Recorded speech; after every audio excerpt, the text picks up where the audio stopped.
Assalamualaikum warahmatullahi wabarakatuh.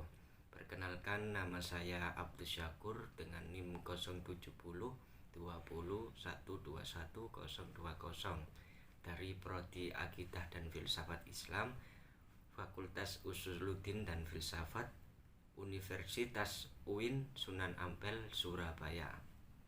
Di sini saya akan menjelaskan tarekat Syatariyah, yaitu menjalankan ajaran tarekat yang terdiri dari syekh yang dinamakan mursyid dan murid yang dinamakan pengikut, serta mempunyai upacara dan bentuk zikir tersendiri. Tarekat juga berarti organisasi yang tumbuh seputar metode sufi yang khas.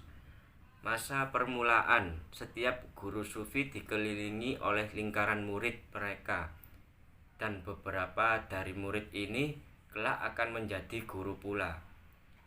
Guru tarekat yang sama mengajarkan dalam pengertian jalan spiritual menuju Tuhan, dan ini meliputi metode sufistik dengan dinisbatkan kepada Syekh Abdul Qadir Al-Jilani.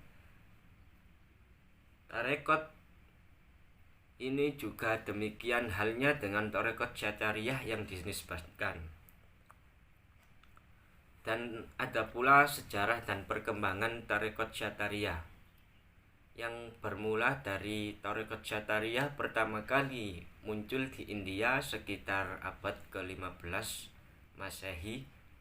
Syatariyah sendiri dinisbatkan kepada tokoh yang mempopulerkan dan berjasa lebih dikenal Transoksiana (Asia Tengah) dengan nama tarekat Iskiyah yang dinisbatkan kepada Abu Yazid Al-Iski, dan juga di wilayah Turki Utsmani yang disebut tarekat Iskiyah oleh gurunya Muhammad Arif. Kata syatara memiliki arti membelah dua, dan sepertinya yang dibelah dalam hal ini ialah merupakan julukan yang diberikan oleh gurunya Muhammad Arif sebagai gelar penghargaan atas kemampuan Abdullah, seorang pendiri dari tarekat Syatariyah, dalam menempuh tahapan-tahapan sufi dengan berkembang dengan baik. Dan bahkan semakin memudar akibat berkembangnya tarekat, maka dikirimlah Abdullah Asyatar ke India oleh gurunya. Tidak diketahui dengan jelas atas dasar apa perubahan nama dari tarekat Iskiyah yang dianutnya semula ke tarekat Syatariyah. Bisa jadi atas inisiatifnya sendiri yang ingin mendirikan tarekat baru sejak kedatangan ke India, atau atas inisiatif murid-muridnya. Selanjutnya masuknya tarekat Syatariyah ke Indonesia. Awal mula perjalanan ke Mekah untuk menunaikan ibadah haji merasa lebih dapat mengembangkan tarekat Syatariyah di Mekah dan Madinah. Terbukti setelah selesai menunaikan ibadah haji, Abdullah Asyatari ia memutuskan untuk tinggal di Madinah. Karir keilmuan Sayyid Sibghatullah di Haramain terus bersinar. Ia aktif mengajar, dan satu yang paling terkemuka dan menjadi penerus tarekat Syatariyah adalah Ahmad Al-Sinawi dan Ahmad Al-Qusosi. Jawab atas penyebaran ajaran tarekat Syatariyah di Haramain benar-benar diambil alih. Al-Qusosi juga dianggap sebagai tokoh yang paling utama dalam transmisi ajaran tarekat Syatariyah ke berbagai penjuru dunia, termasuk ke wilayah Indonesia. Itulah awal masuknya tarekat Syatariyah ke Indonesia. Selanjutnya ada pula ajaran-ajaran tarekat Syatariyah. Konsep ajaran tarekat Syatariyah dibagi menjadi 4. Yang pertama, Tuhan adalah satu, tidak ada sekutu baginya, yakni tiada Tuhan selain Allah. Rasa sendiri adalah intinya manusia.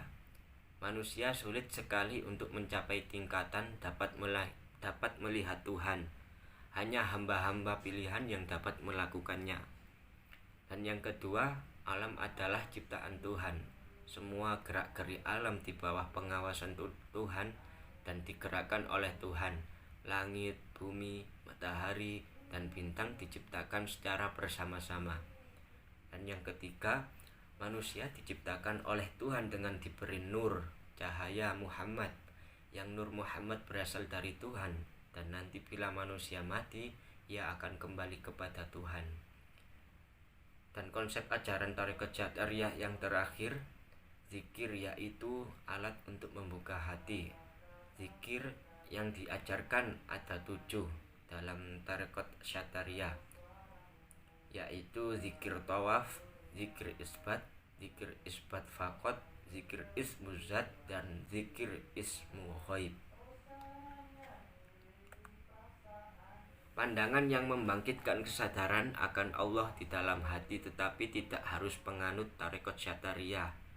Percaya bahwa jalan menuju Allah akan, tetapi jalan yang paling utama menurut tarekat ini adalah jalan yang ditempuh oleh kaum akhyar, akbar, dan syatar. Salik sebelum sampai pada tingkatan syatar, terlebih dahulu harus mencapai kesempurnaan pada tingkat akhyar, dalam kurung orang-orang yang terpilih, dan abror, orang-orang. Untuk itu ada 10 aturan yang harus dilalui untuk mencapai tujuan tarekat ini, yaitu taubat, zuhud, tawakal, qanaah, penghayatan, dan kedekatan kepada Allah. Menurut para tokohnya, zikir kaum syatar inilah jalan yang tercepat untuk sampai kepada Allah. Sekian dari saya. Terima kasih telah mendengarkan dengan baik. Assalamualaikum warahmatullahi wabarakatuh.